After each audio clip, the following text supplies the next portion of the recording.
Senhor presidente, senhores senadores, senhoras senadoras, grande chanceler e presidente do Grande Colégio de Ritos, senhor Max Haga, reitor pelo Estado de São Paulo do Grande Colégio de Ritos, senhor Felipe Passos Marzano, mestre instalado da loja Abrigo do Cedro número 8 de Brasília, senhor Mir Antônio Lustosa Vieira, todos os outros membros que aqui representam colégios e lojas maçônicas, cito o senhor Luiz Lustosa Vieira, que é mestre da loja Abrigo do Cedro número 8 de Brasília, cito o senador Leonardo da Mota Bulhões, mestre grau 15 da loja João Caetano 478.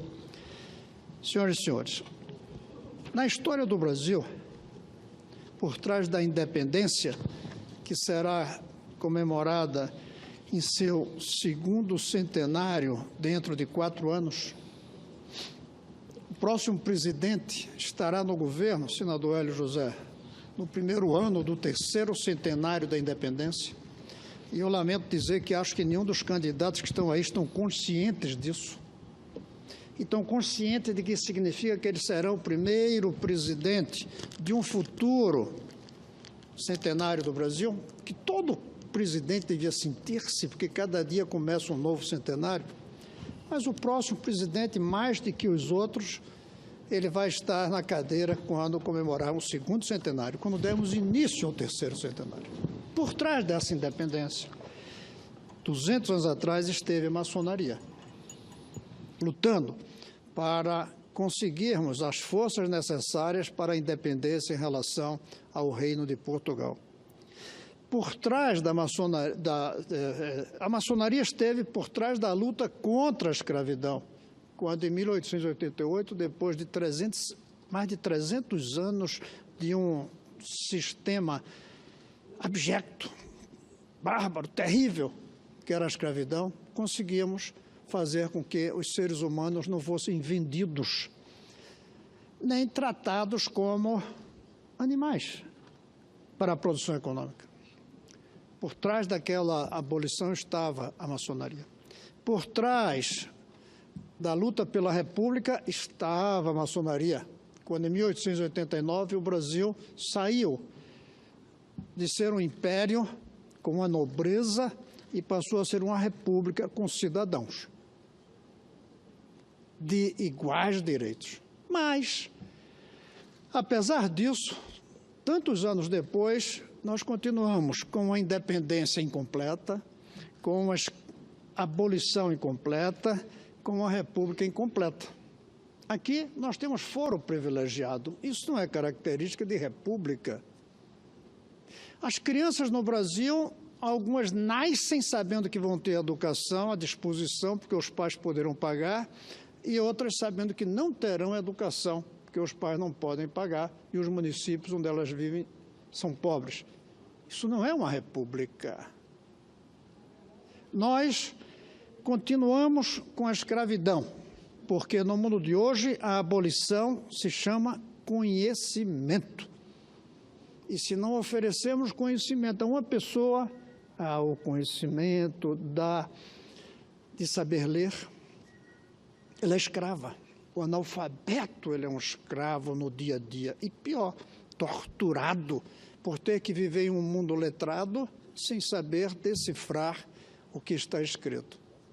Por isso, eu creio que tem diante de nós um desafio muito grande ainda para a maçonaria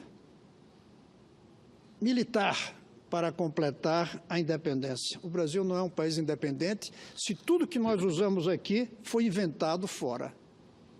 Não há país independente se não tiver ciência e tecnologia que lhe permita viver, não é nem isolado, convivendo, mas em grau de igualdade com os outros países. Nós somos subordinados aos países que criam ciência e tecnologia.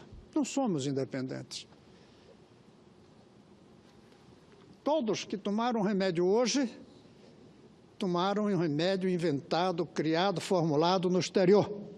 Mesmo que aqui algum laboratório misture para fazer a pílula, mas a fórmula veio de fora. Esse microfone não existiria se não tivesse uma ciência lá fora. Tudo Não somos independentes. Não abolimos a escravidão plenamente porque nossas crianças não têm escolas iguais. Não somos uma república por privilégios que a elite brasileira tem hoje, talvez mais ainda do que os nobres do tempo do Império. Por isso, a maçonaria tem uma tarefa. Mas, senador Hélio José, tem uma mais tarefa. É que, além de não termos completado esses 3 grandes fatos da nossa história, nós chegamos a esse momento em um processo político sem razão. Está faltando razão. 2 formas de razão estão faltando. Razão no sentido do propósito para que fazer política e razão no sentido da lógica como fazer política. Lamento dizer, mas nós, os políticos brasileiros, estamos sem uma razão de propósito para onde queremos levar o Brasil nas próximas décadas. E estamos sem razão no sentido da lógica da convivência e do diálogo. Estamos sem saber o rumo e sem coesão de caminhar. Vejam que tragédia. Nem um rumo definido para onde ir e nem um diálogo para tentar construir esse rumo. Estamos batendo cabeça entre nós, sectariamente, sem debates respeitosos, cada um na sua posição, sem querer nem ouvir o que o outro diz, e perdidos no presente, sem construir um futuro para onde levar nossa nação. Essa, eu creio que é a tragédia que nós temos hoje. Perdemos a capacidade de definir o rumo e a capacidade de dialogar no presente. Sem rumo e sem diálogo, sem coesão e sem rumo, o país está se perdendo. Porque o resto do mundo está avançando e nós estamos ficando para trás. E num clima de distúrbio tal que o Brasil corre o risco de se desagregar dentro de alguns anos ou décadas. Se desagregar pela violência, se desagregar pela desigualdade de renda, se desagregar pela falta de conhecimento, se desagregar pela falta de lógica como se faz política, se desagregar porque tem gente que não acredita na aritmética e, portanto, acha que o país, tendo 2 mais 2, pode gastar 5. Existe essa percepção nos políticos brasileiros de que se o governo arrecada 4, pode gastar 5, graças àquele truque maldito chamado inflação, em que todos são enganados, recebendo 100 que o governo não tem para pagar, mas que só vale 80, porque não tinha 100 de verdade. Pois bem, nós precisamos trazer a lógica no processo de debate, nós precisamos trazer o respeito que caracteriza o diálogo e nós temos que trazer um propósito para onde caminhar. O mais grave é que a grande esperança que a democracia nos oferece de, a cada 4 anos, podermos reencontrarmos-nos na escolha de um líder que nos representa, talvez esteja sendo hoje perturbado pela falta de lógica, de razão, de propósito e pela sobra de uma coisa chamada raiva na cabeça do eleitor. Raiva que dá para explicar, sim, que tem razão de ter, porque nós frustramos os sonhos e ainda caímos em corrupção, em ilegalidades, em irresponsabilidades. Nós caminhamos para uma eleição na qual, em vez de esperança, vai prevalecer a raiva, a ira. A ira não é uma boa conselheira para ninguém individualmente na hora de tomar uma decisão. A ira é ainda pior quando um país decide. Por isso, eu vim aqui, a pedido do senador Raupp, para fazer um apelo, que a maçonaria nos ajude a trazer a razão de volta à política, as duas razões, a razão no sentido de propósito, uma razão para fazer política, e a razão no sentido da lógica, a política com inteligência, com o cérebro, não com o fígado, com diálogo, não com desavenças. Eu creio que a maçonaria pode ter um papel. Se vocês olharem ao redor, estão surgindo muitas entidades buscando isso. Tem uma que chama-se Avante, tem uma que chama-se Hoje, tem outra que chama-se... Nem vou citar os nomes. A falência dos partidos que não têm razão de propósito hoje, não vejo qual é o propósito de qualquer dos partidos, não vejo. Talvez no estatuto esteja escrito, mas na prática do dia a dia não tem. Eu disse todos, e eu sou de um deles. E nem a razão de dizer, isso é lógico, ou isso é apenas o que o meu eleitor quer ouvir. Essas entidades estão surgindo porque os partidos não estão preenchendo o papel deles. E se essas entidades estão surgindo, criadas todas elas há menos de 180 dias, por que não uma que tem 180 anos não pode nos ajudar nesse processo? E não apenas 180 anos, com uma imensa quantidade de, não apenas militantes, mas irmãos, como vocês se chamam entre vocês.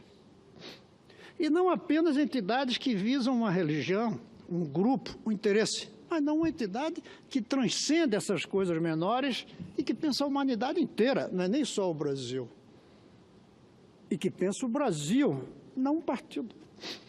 Eu não vejo discursos, como eu já ouvi, de maçons, falando no interesse da maçonaria.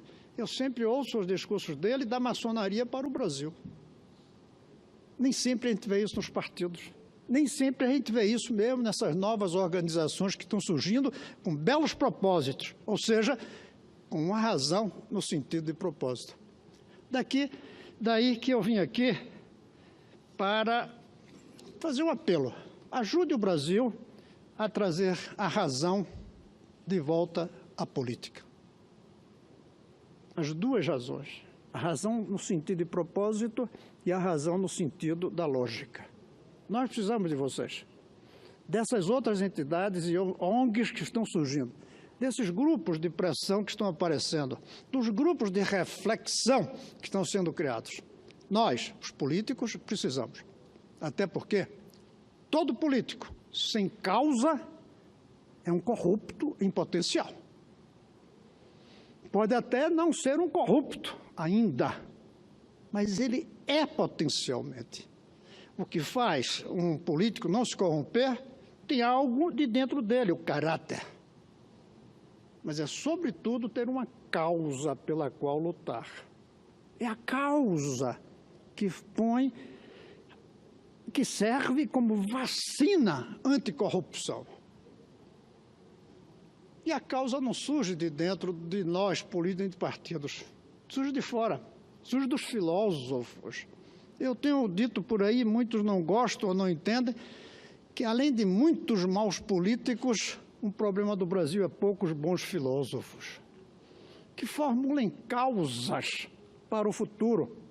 Até porque, mesmo alguns dos políticos que ainda têm causa, em geral, estamos trabalhando com causas antigas. Diante da globalização, diante da robótica, diante dos novos costumes que estão surgindo no mundo da cultura, nós estamos trabalhando sem causas ou com causas antigas, superadas pela realidade. E não vejo muitas entidades e pessoas, filósofos, economistas, sociólogos, formulando causas novas que penetrem aqui nessa casa. De dentro dela dificilmente surgirão causas. Vocês podem trazer causas, vocês podem trazer razão de ser da política no Brasil, e vocês podem ajudar a trazer a razão no sentido da lógica, que permite o diálogo, e não do confronto sectário, em que se transformou a política brasileira pela frustração com tudo que a gente tem feito nessas últimas décadas. A frustração gerou a raiva, mas a raiva não gera solução. A raiva não gera uma nação.